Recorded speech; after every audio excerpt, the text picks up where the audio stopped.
Dr. Deborah Muth is a naturopathic doctor, women's health nurse practitioner, board-certified anti-aging specialist, and Lyme Literate Practitioner. She founded Serenity Health Care Center in Wisconsin, a leading integrative clinic in the Midwest treating more than 5,000 patients across the world with innovative protocols. She has earned her nickname as a medical private detective, leaving no stone unturned to diagnose the root causes of conditions such as hormone imbalances, Lyme disease, toxic mold, heavy metal toxicity and allergies, gastrointestinal and systemic problems, thyroid dysfunction, adrenal fatigue and chronic fatigue syndromes, detoxification, chronic illness and chronic pain, infertility, and sexual dysfunction. Deborah is the creator of the Root Rise Restore protocol that has helped thousands of women move from exhaustion and confusion to clarity and confidence. She is author of the new book, Seen at Last, that released today as this episode is being recorded. She helps women identify the root causes of their chronic fatigue, hormone imbalance, and relentless health struggles, often overlooked by conventional medicine. With more than 20 years in practice in a community of 6,000 women, Dr. Deb has become a trusted voice for women who are ready for real and compassionate solutions. Deborah's expertise in hormone balance, inflammation, and midlife vitality provides a whole body approach to living a full and energetic life.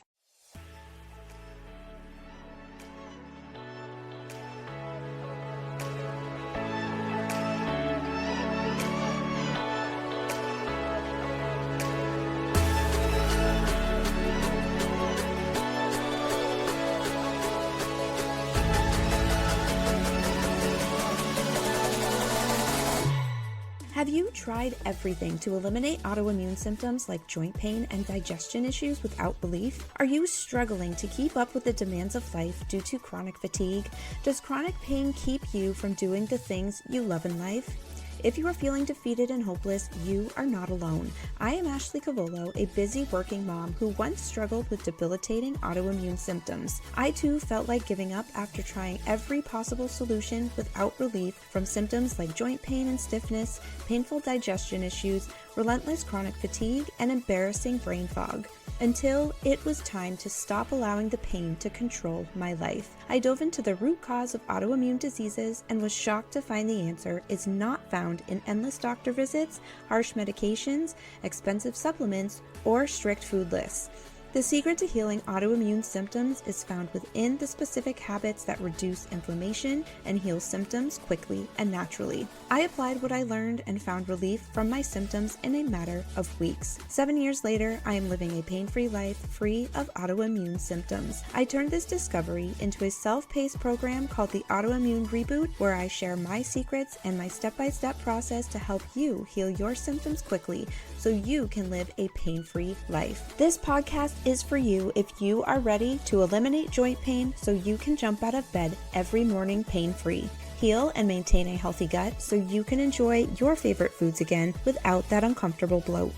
Go from no energy and endless coffee breaks to an abundance of natural energy and stamina to tackle the day. Eliminate uncomfortable autoimmune symptoms such as bloating, brain fog, constipation, diarrhea, digestion pain, inflammation, joint stiffness, skin rashes, and many more. Living a pain-free life is easier and closer than you think. I can't wait to show you what I discovered. Refresh your coffee and let's dive in.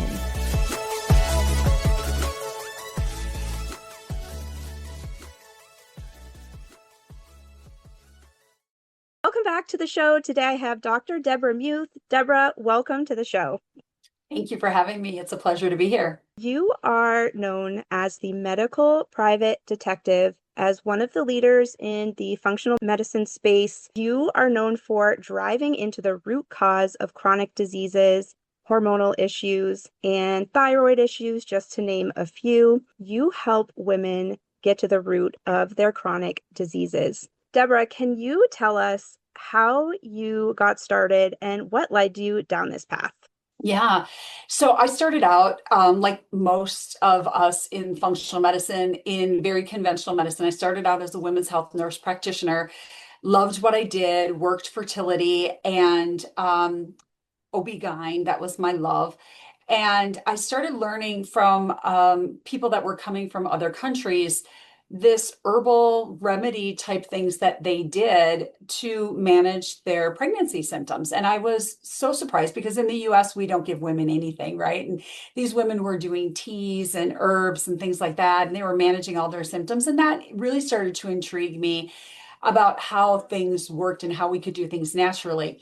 What really pushed the lever for me, though, was at 28 years old, I started having my own symptoms, having my own complications, and knew enough to be dangerous at the time. So I went in to see my primary, and I had it nailed down. I was coming out with one of two diagnoses. He was either going to label me with fibromyalgia or MS. I was convinced that was going to be the case. And I went in to see him on an August day. It was about 100 degrees out. And I had on a long sleeve shirt and a fleece jacket, and I was totally comfortable. And I always knew I was cold when I went inside, so I made sure I kept my jacket on. And I saw the doc, and his tech came in, took my temperature, and said, something's wrong. I'll be right back. Three thermometers later, and I finally said, "What's my temperature?" And he's like, "It's this thermometers must be broken. It's 95.6. That's not possible." And I went, "Well, it's 100 degrees outside, and I have a fleece jacket on and a long sleeve shirt, and I'm totally comfortable. Actually, I'm a little chilled, so maybe it is right." No, no, no, it's impossible. So I waited for the doc, thinking the doc would say something, and he never acknowledged it either. And 10 minutes later, I walked out with two prescriptions, one for narcotics, one for an antidepressant, and was told, "You have fibromyalgia, go home and be ready to be disabled in 4 years." I thought, wow, I went out to my car sobbing, calling my husband. And I said, "This is impossible. I'm a brand new nurse practitioner. Our son's 6 months old. How is this possible?" And back in the day, I had my witchcrafty friends, as we used to tease each other. They were the people that did functional medicine as we know it today, but back then it was the woo-woo medicine. And I called them up and said, "Okay, I've made fun of you guys and I apologize, but y'all know somebody that can fix me." And luckily they didn't mind me making fun of them. And they took me to the people that knew nutrition and herbs and lifestyle. And they took one look at my situation and said, "You have a thyroid issue," and put me on a special diet, started me on some herbs, and 3 weeks later, all of my symptoms were gone. At that moment, I realized there's a whole bunch of stuff that I was never taught, and I need to learn more. That's such a powerful message because if we start to listen to our bodies and look at the solutions we're given and to just look at, I say, look at the proof in the pudding, Right. if are you feeling better? Are you healing? And if you're not, something needs to change. I had a very similar experience. I went on the medications. I was struggling to walk. Nothing was working. And at a certain point, the doctors said, "I don't know what else to do for you. Go home and wait for it to get worse." And I had a doctor say, "Maybe things will magically just disappear one day." So I knew that was the wrong answer. I started researching and discovered diet and lifestyle and all of these natural solutions to support the body. And within weeks, I started to feel better than I had felt in years. I would love to know, how did you get into becoming a naturopathic doctor? And can you tell us what a naturopathic doctor does and how they help their patients in a different way than in conventional medicine? Absolutely. So my experience when I was 28 is what led me into naturopathic medicine. When I healed from nutrition and supplements, I realized there was so much more to learn. And I went to naturopathic school at that point. And a naturopathic doctor trains a lot like a traditional doctor with a little bit of a caveat. So we are trained to look at lifestyle. We're trained to look at nutrition. You feed the body to heal. Food is thy healer. We're taught to look at the differences, to find the root causes, basically. In traditional medicine, we're taught, here's a symptom, here's a drug. We're not really taught to go looking for the problem.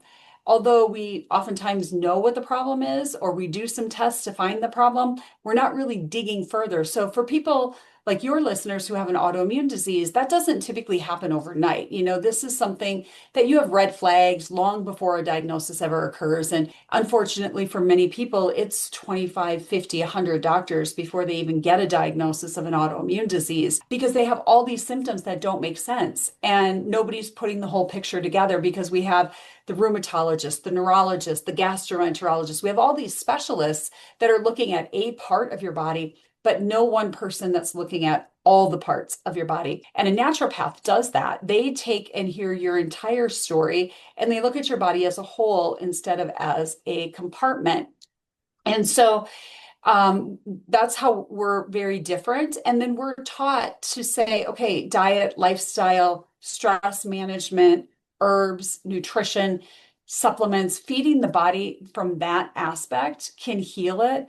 And yet, still, if we find problems, like we find chronic infections or stressors or toxins, we're also taught to look for those things that conventional medicine doesn't look at. We don't look for toxins. We don't really look for gut permeability or leakiness or unresolved trauma, those kinds of things. So that's really what sets us apart from each other. And what are some of the specific benefits of treating the root cause of your symptoms? Yeah, so the benefits are finding the root cause is very important because in traditional medicine, we're putting a band-aid on it, right? I'm giving you a pill to mask the symptom. But then, as we all know, because we've seen all the commercials with the millions of things that are terrible for us from the drug that sound worse than treating the problem, right? You end up with another drug to treat the symptoms that occur. When we're looking at root cause medicine, we want to say, let's see if we can't find what triggered this problem in the first place. And oftentimes it's never one thing, it's multiple things, right? It's going to be chronic infections like Epstein-Barr virus, which causes mono. It's going to be an undiagnosed mold or Lyme or a staph or a strep infection, things like that. It's going to be gut issues where the gut has we've had some virus or bacteria that creates these microscopic holes in the intestinal tract, which we call dysbiosis or leaky gut. And then you leak out all your food particles and your proteins, and you develop sensitivities to foods that way. Or sometimes it's a micronutrient deficiency. It's a zinc deficiency or a magnesium or a vitamin D or something even more complicated than that. But by fixing those things, you're actually fixing the problem. And one of the biggest things that I think we don't look at is the environmental toxins in our world, the heavy metals, the pesticides, the plastics, the herbicides. And when we fix those things and we start to get those out of the body, you don't usually feel good when we're processing that and moving it. But once they're out, you feel so much better. And we often find it's the infections and the environmental toxins that really trigger the immune system the most to start attacking itself. Thyroid is a good example of this. Like in the conventional world, we'll throw up our hands and say, we don't really know why the immune system is attacking itself. It shouldn't do that, but it's gone haywire and it's doing that. So you get autoimmune hypothyroidism, or you get MS, which is an autoimmune disease that's attacking the brain. But in our non-conventional world, in the naturopathic world, we say, wait a minute, the body's smarter than that. It's not just going to start attacking itself for no reason. There's something there. There's something lodged around the thyroid, which is typically a virus that is the immune system's trying to kill, but unfortunately, it's killing the virus and the thyroid tissue at the same time. So if we can lower that viral load or bacterial load or the toxins that are present, then the immune system can start to heal and stop attacking the body. And then we can have true healing. And then we're not just masking a problem for you. I love that. Now, I'm sure you see quite a few patients who come into you struggling with symptoms. They're coming to you just feeling very unwell and also feeling a little lost and maybe exhausted because they've been through the vicious cycle with conventional medicine and not getting answers. That's a heavy load to bear. So I'm curious, how do you, first off, start to rebuild hope and trust with those patients? And then where do you start with them? That's a great question. I've coined this many years ago that I believe people have PTSD of the medical community. You see 30, 40 people, 5 or 6 people, and you've been told you're crazy. There's nothing wrong with you. It's anxiety. Oh, honey, you're just raising your kids. Don't worry about it. It'll get better. You just need some sleep. We've been dismissed, right? And that breeds a lot of mistrust, and you do get PTSD. And oftentimes, the patients that we see are not very happy. They're not very nice to us because why should they be? They've not trusted anybody at this point because they've been basically screwed by the medical community so many times. We're kind of their last hope, and we hear that quite often from people. For me, the biggest thing is I want to hear the person's story. I want to hear the whole story. And you can't do that in a 10-minute visit. This is an hour to an hour and a half long conversation that we're having. I want to know the story. I want to hear the pearls. I want you to tell me what triggered this because for the person, it may not be important. They might not have put those pieces together yet. But when my team and I hear this story, we're already thinking of the patterns. We're already thinking, oh, this happened here at this stage of your life. Maybe you had a baby and it got triggered. You had a divorce and it got triggered. There was a death in the family. There was a trigger, a car accident, something like that oftentimes triggers these things. And we are adept enough because we've been that medical detective mindset to put the pieces together for people.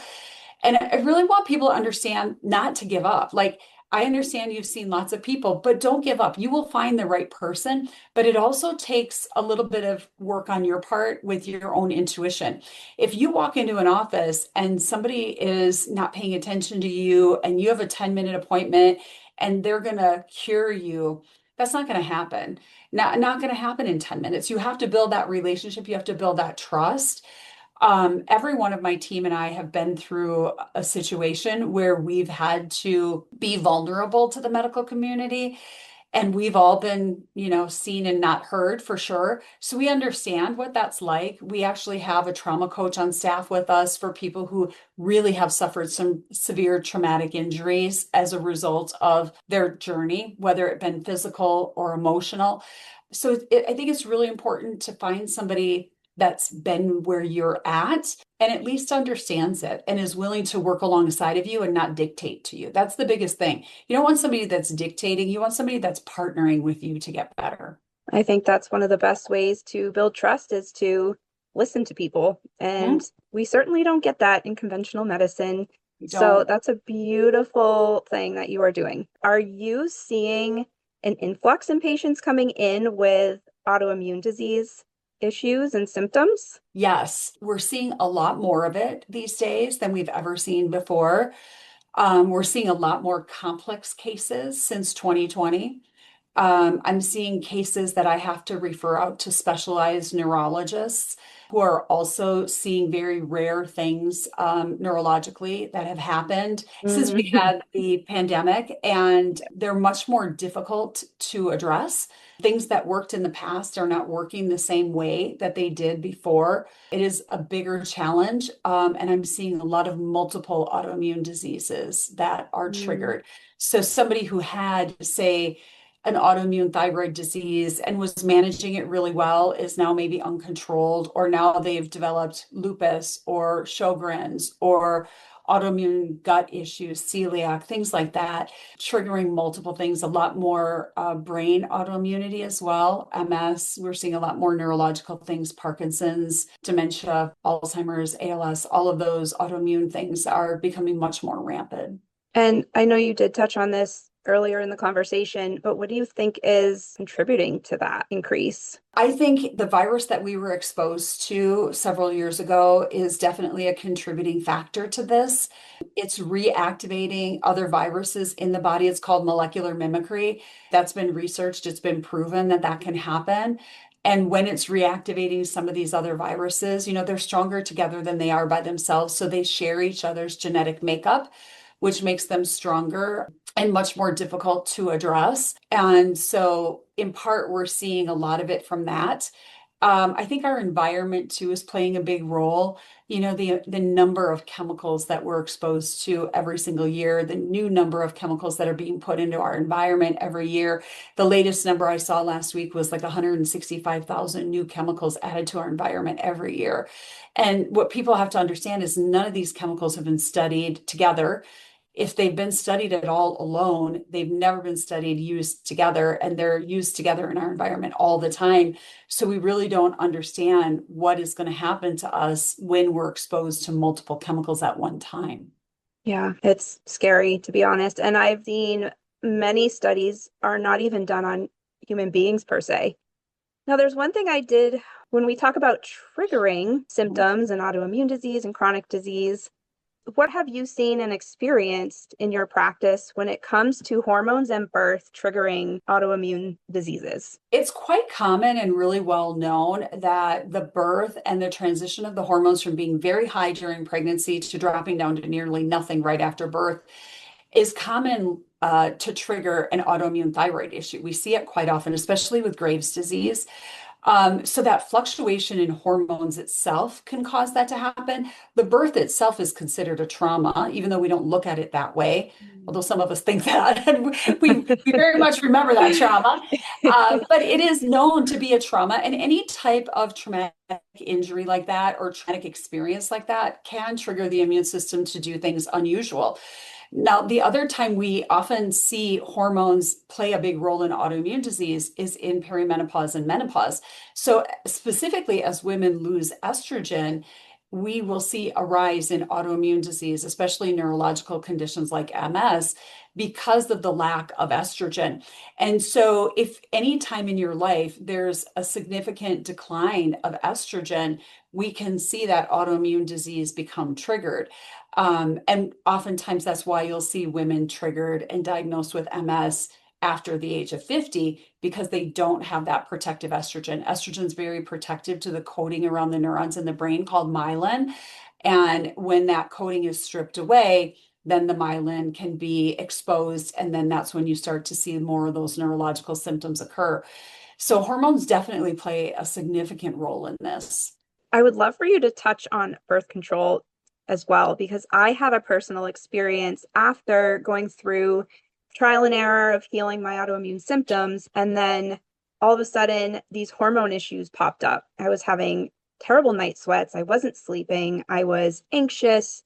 My temper was short. All of these things just popped up out of nowhere. This was about 2 years ago now. I just turned 40. And I was still on birth control, and it was the one thing I knew I needed to get off of. I went to the doctor and they told me, well, you need a different birth control pill. And I thought, maybe that is the problem. So I cut it out cold turkey, and within 3 months, everything regulated and went back to normal. Yeah. So I would love for you to touch on the birth control pill because this is so common for women. Yeah. And how does that come into play when it comes to imbalances? Absolutely. I think the birth control pill was, although probably one of the best things that were ever invented for women because it gave them the control over their own fertility. It also comes with a whole host of complications as well. I mean, they were never meant for women to start on it when they were like 12 and stay on it until they were 50. That was never the intention. And we never have had real true studies of a woman being on it for that length of time and only being off it for a few years of their life. So that creates its own complications. And the problem with the pill is the hormones that we're using are not bioidentical. So they're not exactly like what your body produces. They are a synthetic form of them. Although the estrogen is pretty close to what your body produces, the progestin is not. And it's usually the progestin that creates the biggest problem for us. Now, that being said, we have to remember what the pill was meant to do. The pill is meant to shut down your ability to ovulate so you don't release an egg, so you don't get pregnant. In order to do that, we have to control all of your hormones throughout your entire cycle. Now, normally when a woman cycles not being on the pill, in the beginning half of her cycle, so starting from like the first day that she starts bleeding, we count that as day one, her estrogen and progesterone are going to be very low, but estrogen is going to rise pretty quickly for the first 14 days of her cycle. Progesterone will stay very low until after she ovulates, and about day 16 of the cycle, it'll go up, it'll stay up till she gets a bleed, and then it'll drop down. So that's what naturally should be happening. When you're on the pill, most people are on what's called a monophasic pill. The hormones stay exactly the same throughout the whole cycle. Or you can have what's called a biphasic or a triphasic, where it fluctuates throughout the cycle, trying to mimic that natural cycle. But in doing that, we still are suppressing the hormones so that you don't ovulate. And so when we're suppressing your hormones and we're giving you this little bit of hormone to make kind of trick your body into thinking that it's in this constant phase, there's going to be some disruption there, right? Your brain's not communicating with your ovaries properly. Therefore, the ovaries aren't communicating properly with your adrenal glands or your thyroid or your pituitary. It's like this whole cycle that keeps going around and around. So I do get very concerned when I see women who've been on the pill for 30 years and suppressed all of their hormones, because we don't really understand what that's going to do to the body. We think that we're giving them this amount of hormone, but it's not the same amount of hormone that you would get. Like if I measure somebody's hormones on the pill, I'm seeing hormone levels of a woman that's been postmenopausal for decades. Versus if I was measuring those in somebody who wasn't on the pill, I would see a nice large amount of estrogen, a smaller amount of progesterone, a moderate amount of testosterone. Oftentimes, depending on what pill you're on, it's either suppressing the testosterone completely, which is why women don't have a sex drive usually on the pill, or they're giving them a pill that produces more testosterone, and then they become angry and irritable and moody, kind of road ragey, and they don't feel well there either. So just about every woman that you talk to will say, I don't feel great on the pill, but I probably feel a little bit better than I was when I was getting heavy periods or cramping and things like that. But they don't feel like themselves because the hormones are being completely controlled. Yeah. And as you mentioned before, it's another form of suppressing the natural functions in the body and a band-aid.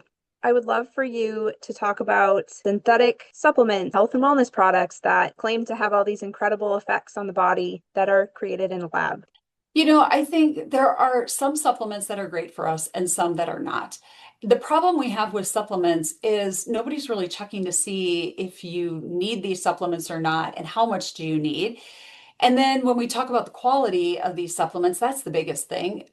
So we have to remember where most of the raw ingredients come from, and it's typically China, as do most of our drugs. Our government was very gracious to China several years ago, quite a few years ago actually now, and sold pretty much all of our formulas for drugs to China to manufacture and sell back to us. And we've seen a lot of these drugs recalled off the market because they had ingredients in it that caused cancer.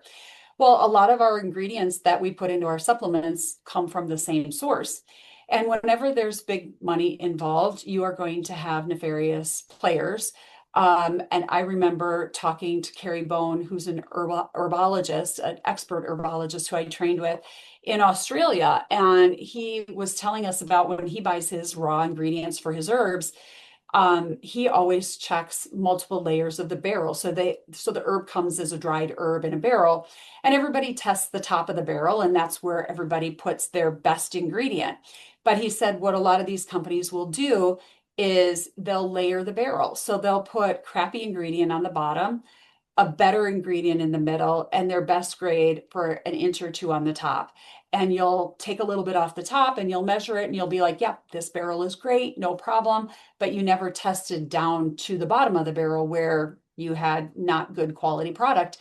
And so we have that going on today. And so if you have a company that is very inexpensive in selling you a product, I can guarantee you that they either are not checking their quality or they don't care about the quality that they're getting. And that's what you're getting. And that's why sometimes we see people taking supplements and they don't get the benefits that they want because they really don't have quality ingredients in the first place. Secondarily, they're probably taking something that they don't really need. And we see people coming in and 50 to 100 different supplements, and nobody's ever tested them to see, are you truly deficient in what you're taking? Do you need magnesium? Do you need amino acids? Do you need vitamin D? Do you need B vitamins? Have you looked at your genetics? From a genetic standpoint, are these things that you can't process or don't need? And so people are just spending thousands of dollars taking supplements without really understanding, is this what is necessary for them? And that's one of the biggest things that we see. And we try to say, okay, let's test, let's spend some money testing to make sure that what you're taking is necessary. I would always tell people, do not buy your supplements on Amazon. Those are not great products. Many of the products are bootlegged. I can tell you a story. We actually had a gal, we sell some liquid herbs, and she wanted to save some money, bought them on Amazon. And when she got them, she said they don't look the same, they don't smell the same, and they don't taste the same. And she brought them in and asked if we could send them to a lab to test, which we didn't have the capability to do. But she found a place that would do that for her.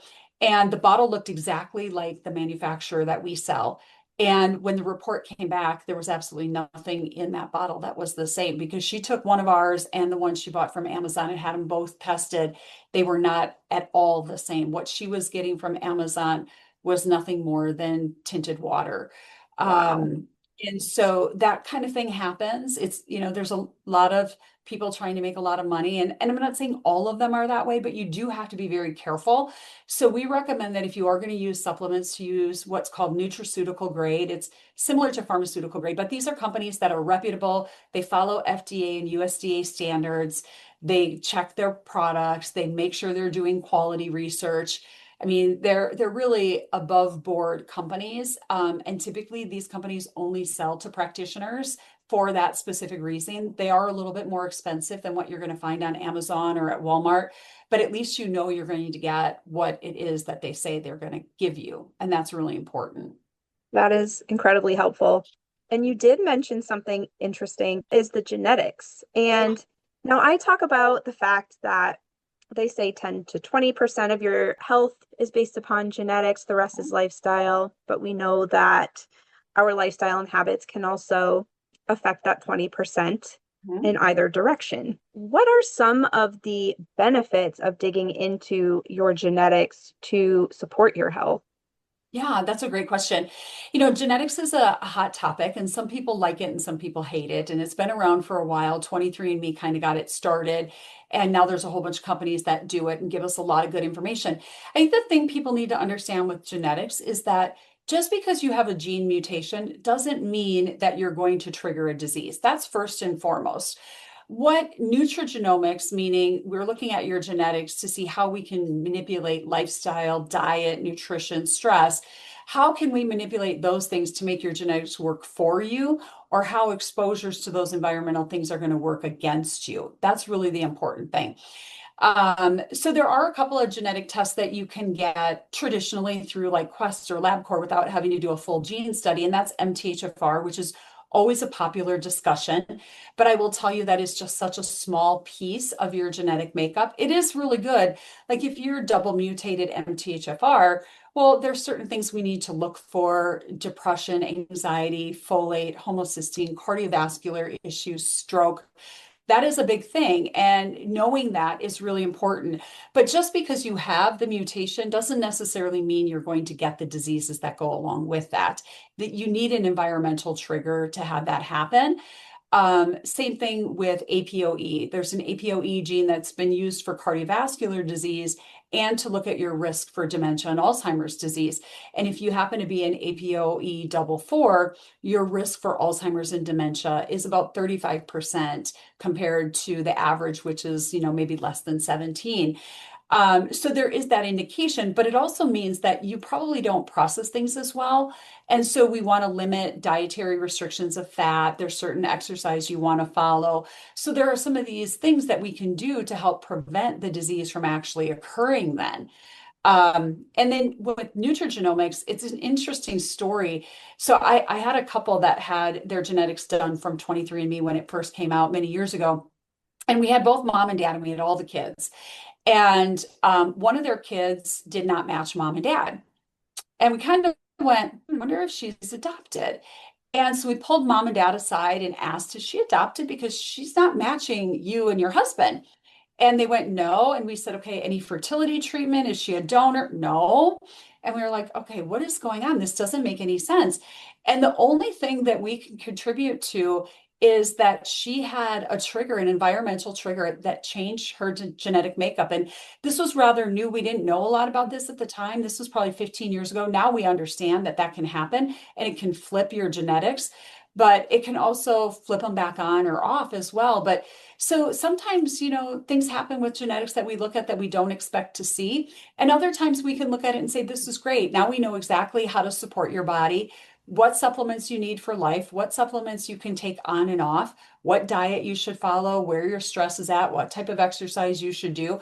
We can see all of that from your genetics and set up a plan specifically individualized to the person then. It is incredible that we can go so deep to Yeah. really get to know a person. Yeah. It's amazing. Mhm. So pulling it back a little bit from going that deep, what are some of the basic lifestyle habits that you recommend to somebody who is struggling with autoimmune symptoms and a chronic disease? For sure. And nobody's going to like it when I say this. So I'll apologize in advance. You have to remove the immune agitators. You have to get rid of gluten. You have to get rid of dairy and refined sugar. Like number one key, if you had no money to do anything else, doing those three things would make such a big improvement on the autoimmune disease. And I know nobody loves it because getting rid of those things in your diet is so challenging. And it's not like a can I have it here and there type thing. When you have an autoimmune disease, you really want to be, 90 to 99% clean. And I say that because there's always going to be something that's hidden somewhere, or somebody's going to change their ingredients of something. And what used to be gluten-free or dairy-free, all of a sudden now has a contaminant in it. But the more you can restrict your diet of those things, the better off you're going to be. That's first and foremost.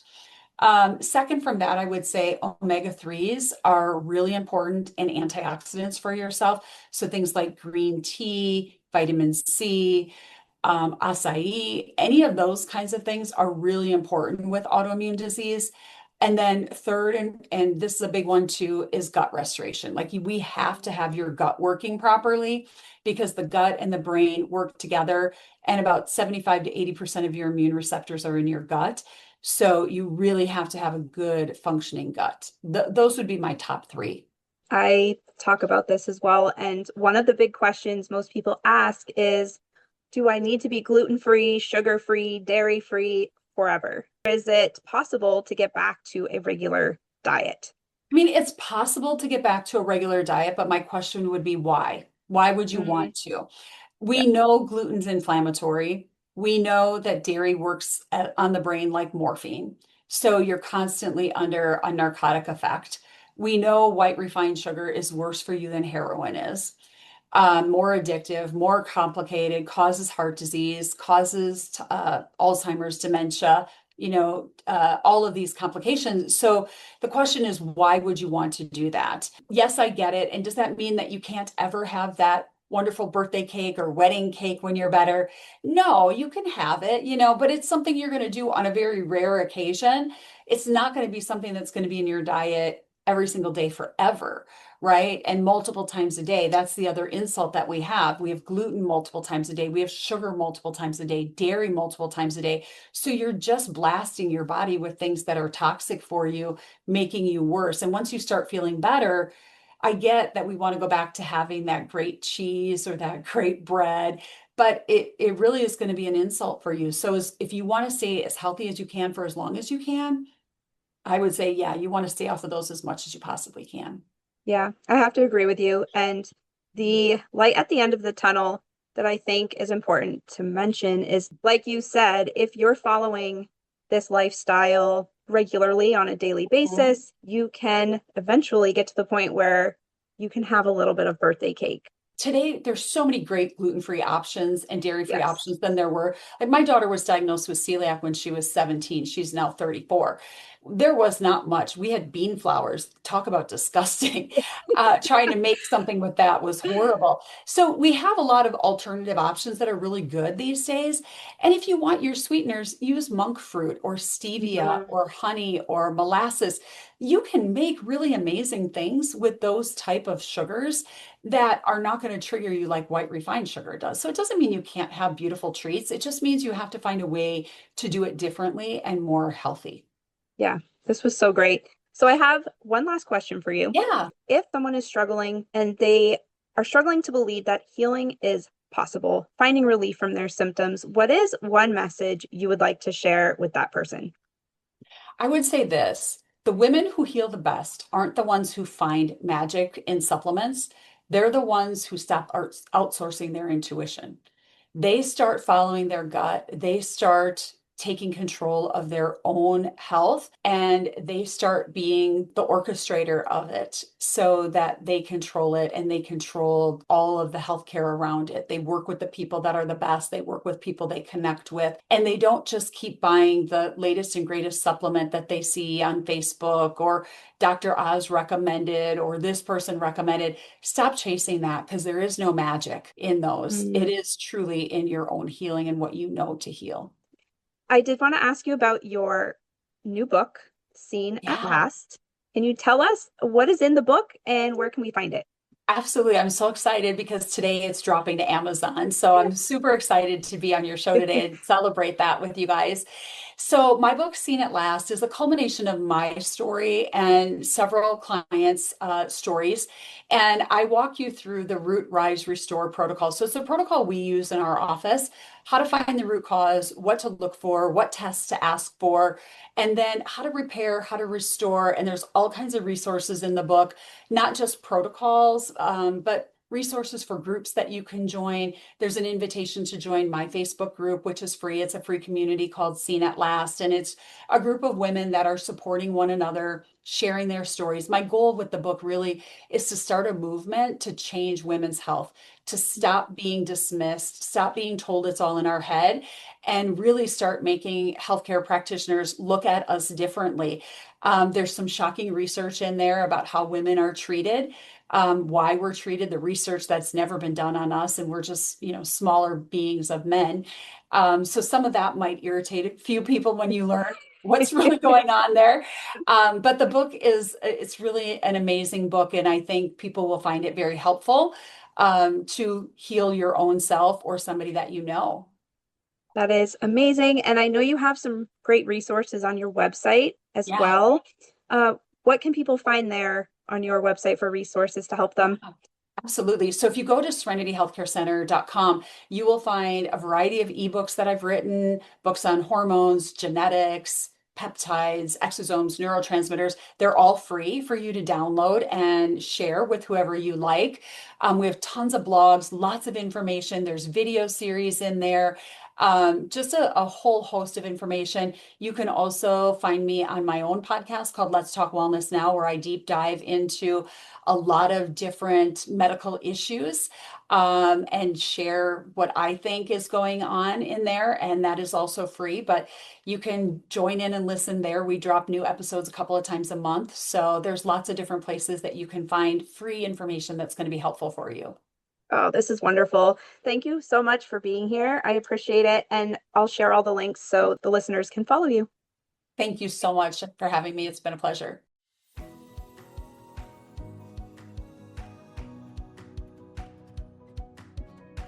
To the busy woman juggling it all, don't let your autoimmune disease hold you back from enjoying your life. Your path to an energized, pain-free life starts here with the Autoimmune Reboot, a 6-month virtual coaching program for women who are ready to take control of their health and life. In 6 months, you will learn to heal chronic pain, get your strength back, look like you in the mirror again, and never have to reach for that 3 p.m. espresso. Don't let your autoimmune symptoms get in the way of the important moments in your life. The doors are open. Don't waste another day in pain. Click the link in the show notes to claim your seat today.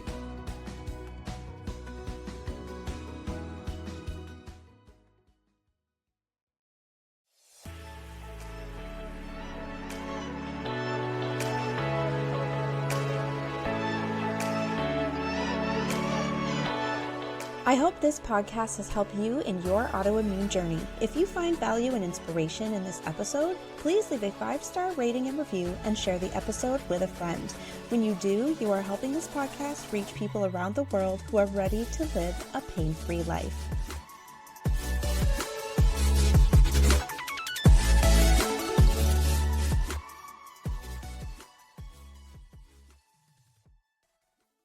The information and opinions shared in this podcast are for educational and informational purposes only. The content within this podcast is not a substitute for professional care. Always seek the advice of a physician or medical professional to answer health-related questions. Implementing the advice shared on this podcast should be done at your own risk. Actions taken by listeners as a result of the content shared on this podcast is not the responsibility of the host or creator. This podcast does not endorse and is not affiliated with treatments or products mentioned in this podcast unless otherwise specified. Products or treatments shared in this podcast are for informational purposes only. Always seek the advice of a medical professional for answers to product or treatment questions. All content, including but not limited to text, graphics, logos, and material shared under the Autoimmune Reboot podcast, is protected by copyright and all applicable laws. Any kind of unauthorized distribution or use of this content is strictly prohibited and will be prosecuted to the fullest extent of the law. Listening to this podcast is acknowledging your agreement with these terms.